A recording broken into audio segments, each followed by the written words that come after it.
ప్రపంచ కుబేరుడు Elon Musk కు చెందిన సోషల్ మీడియా ప్లాట్ఫామ్ ఎక్స్ తీరుపై కేంద్ర ప్రభుత్వం సీరియస్ అయింది. ఏఐ చాట్ బాట్ గ్రోక్ సృష్టించినటువంటి ఇతర అసభ్య అశ్లీల చట్ట విరుద్ధ కంటెంట్ ను తక్షణమే తొలగించాలని ఆదేశించింది.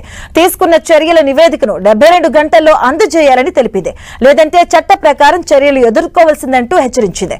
ఇక ఐటీ చట్టంలోని నిబంధనలు పాటించడంలో వైఫల్యం చెందారని పేర్కొంటూ ఎక్స్ భారత ప్రతినిధికి ఈ మేరకు నోటీసులు జారీ చేసింది కేంద్ర ప్రభుత్వం.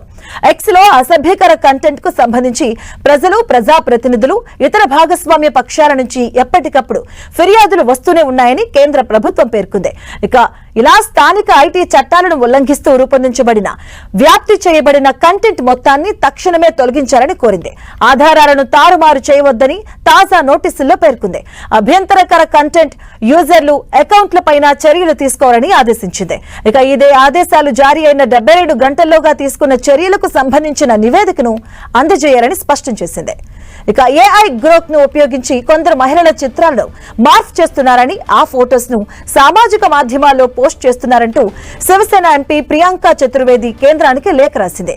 ఏఐని ఇలా దుర్వినియోగం చేయడం సరికాదని, గ్రోక్ కూడా ఇలాంటి ప్రాంప్ట్లను అంగీకరించడం మహిళల భద్రతకు ముప్పుగా మారిందని ఆమె ఆందోళన వ్యక్తం చేశారు. ఇక వీటిపై తక్షణమే చర్యలు తీసుకోవాలని కేంద్ర ఐటీ మంత్రిత్వ అశ్విని వైష్ణవ్ ను కోరారు. దీంతో కేంద్ర ఐటీ శాఖ నుంచి ఎక్స్ కు ఆదేశాలు వెళ్లినట్లుగా తెలుస్తుంది.